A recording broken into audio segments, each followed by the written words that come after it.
buenos días. Llegamos al final de la semana en la que hemos estado meditando sobre la gracia de Dios. Y estos últimos días hemos estado compartiendo tres sentidos particulares en los cuales el creyente se regocija al contemplar la gracia de Dios. En primer lugar, la gracia como fuente del perdón del pecado. En segundo lugar, la gracia como motivo del plan de salvación. Y hoy nos toca considerar la gracia como garantía de la preservación de los santos. Y este fue el punto que Abraham desplegó el domingo pasado en el mensaje, haciendo énfasis sobre que la gracia para nosotros significa fuerza en la debilidad. Este Dios maravilloso que ha prometido sostenernos, estar con nosotros, y como le dijo al apóstol Pablo, bástate mi gracia, porque mi poder se perfecciona en la debilidad. Y yo recomiendo que toméis el tiempo para repasar lo que tenéis apuntado en la guía devocional en este quinto día, porque sin duda esto luego demanda una respuesta apropiada, como bien tenemos en el segundo subtítulo en negrita que vamos a encontrar en nuestro devocional. Yo quiero hoy compartir con vosotros devocionales que me están bendiciendo a mí sobre este tema. Bástate mi gracia, 2 Corintios 1, 12, 9, y tengo en mis manos un devocional que estoy leyendo este año junto con mi esposa de Spurgeon, Mañanas con Spurgeon, el príncipe de los predicadores. Y el día 4 de marzo, él comenta lo siguiente: si ninguno de los santos de Dios experimentara necesidades y pruebas, no conoceríamos también ni la mitad de la gracia divina. Cuando encontramos al vagabundo que no tiene dónde reclinar su cabeza y que aún así puede decir, todavía confío en el Señor, cuando vemos al pobre hambriento de pan y agua que aún glorifica a Jesús, cuando vemos a la viuda enlotada y dominada por la aflicción que de todos modos tienen fe en Cristo, ¡qué honra refleja eso para el Evangelio! La gracia de Dios es ilustrada y enaltecida en las necesidades y las pruebas de los cristianos. Los santos soportan todo desaliento, convencidos de que todas las cosas obran para su bien y que a pesar de los supuestos males, una verdadera bendición brotará, que su Dios les enviará liberación inmediata, o ciertamente los respaldará en los problemas mientras desee mantenerlos en esa situación. Esa paciencia de los santos prueba el poder de la gracia divina. Hay un faro en medio del mar. Es una noche tranquila. No puedo afirmar si el edificio es resistente. La tempestad debe castigarlo y entonces podré saber si se mantendrá en pie. Es así con la obra del Espíritu.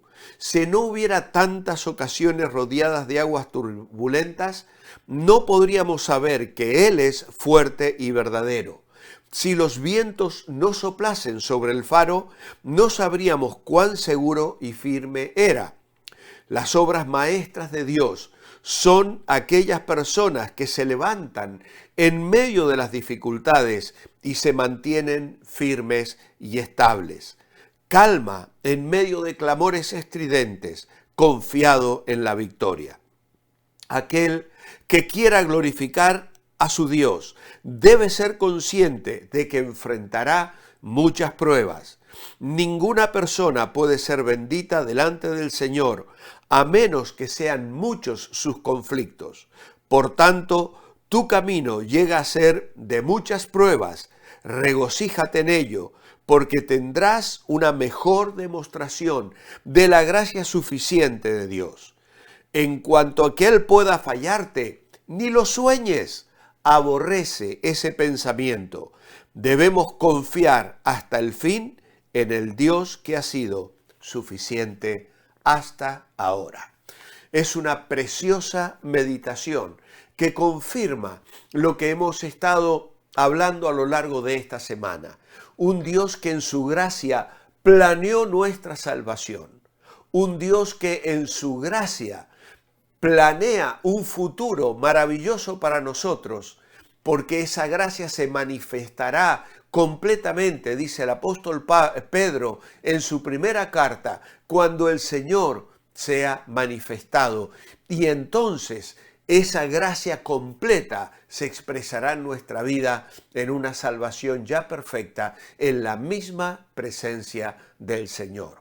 Pero mientras viajamos y peregrinamos sobre este mundo, donde nos sentimos a veces débiles y tremendamente agobiados por las situaciones de prueba y dificultades que tenemos que enfrentar, la presencia del Señor se manifiesta. Y como le dijo a Pablo, nos lo dice a nosotros: mi poder se perfecciona en la debilidad, por lo tanto, mi gracia es suficiente para ti. Pedro decía: creced en la gracia y el conocimiento del Señor Jesucristo. La experiencia de vida, de la vida cristiana, la atmósfera en la cual nos movemos, es una atmósfera de gracia, que como hemos dicho una y otra vez a lo largo de esta semana, es el amor de Dios manifestado en acciones que diariamente derrama sobre cada una de nuestras vidas. Gracia es descubrir que no hay nada que podamos hacer para que Dios nos ame más. Gracia es descubrir que no hay nada que podamos hacer para que Dios nos ame menos. El amor de Dios se ha derramado abundantemente en nuestra vida y la gracia de Dios hoy nos sostiene para vivir día tras día. Pablo escribía a Timoteo en su segunda carta, capítulo 2, versículo 1, y le decía: esfuérzate en la gracia que es en Cristo Jesús. Cristo tiene en su esencia gracia sin medida, pero no la guarda para sí mismo. Así como un depósito se vacía en las tuberías, Cristo derrama su gracia sobre su pueblo, porque de su plenitud tomamos todos, y gracia sobre gracia, dice el capítulo 1 del Evangelio de Juan. Al parecer, la tiene solo para dispensarla sobre nosotros. Jesús es como la fuente, siempre fluyendo, pero solo para los cántaros vacíos y los labios sedientos de aquellos que se acercan. Como un árbol, Él da frutos dulces, pero no para que queden colgando en las ramas, sino para ser recogidos por quien los necesita. La gracia sea esta para perdonar, limpiar, preservar, fortalecer, iluminar, animar o restaurar, siempre debe provenir de Él libremente y sin costo. No hay ni una sola obra de la gracia que Él no haya concedido a su pueblo.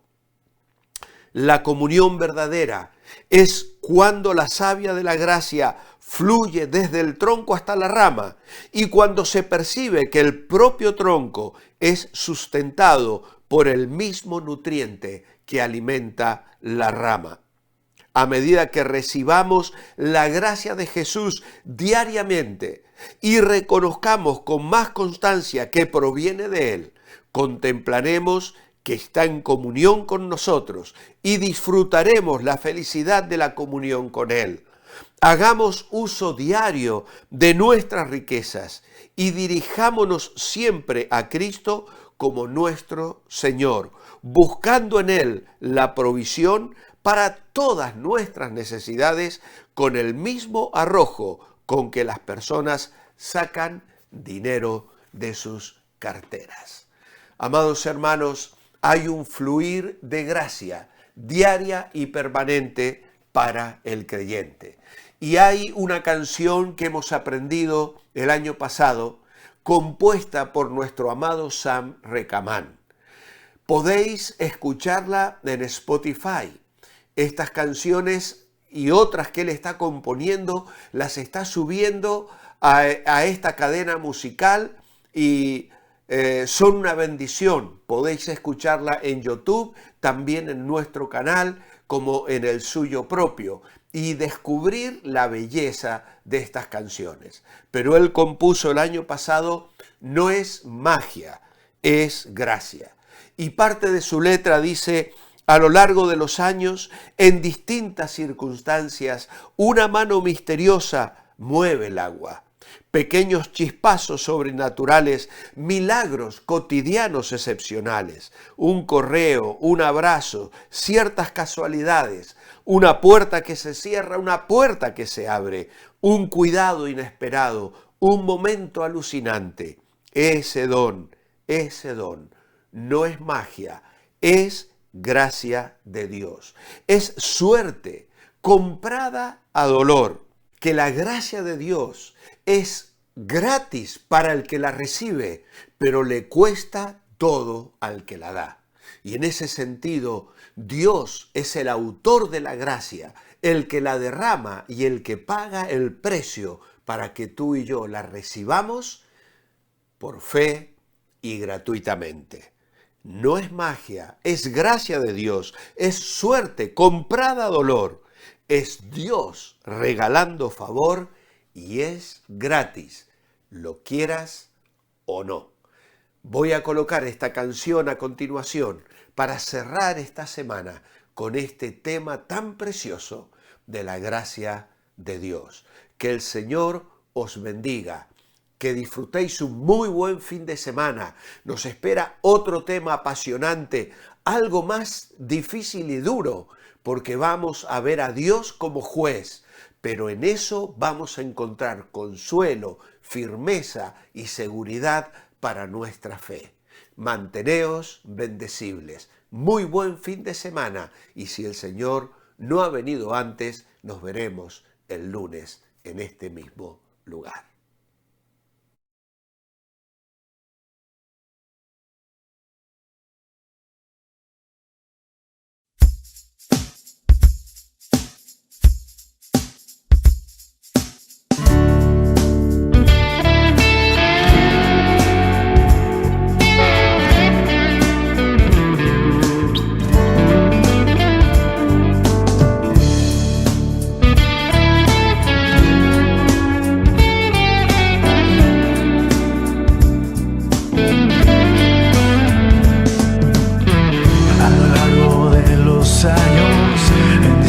Circunstancias, una mano misteriosa mueve el agua.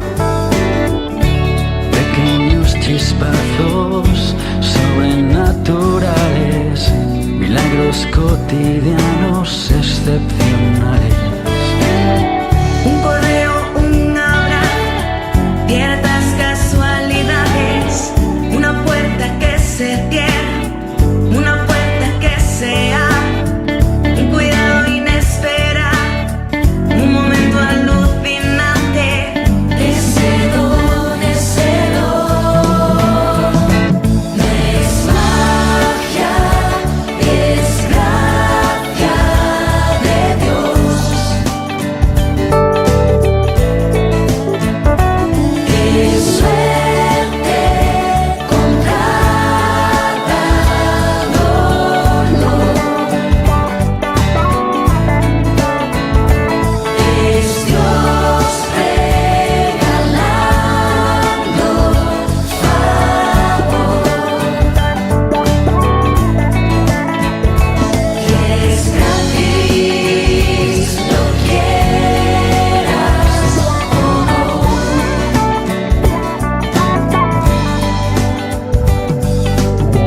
Esa vida transformada, esa paz inexplicada, ese acuerdo impensable, esa ofensa perdonada, esa enfermedad sanada, esa deuda cancelada, esa ayuda inestimable con la que nadie contaba, ese alma que revive por su madre que lo pide, ese padre agradecido por un hijo que ha creído, ese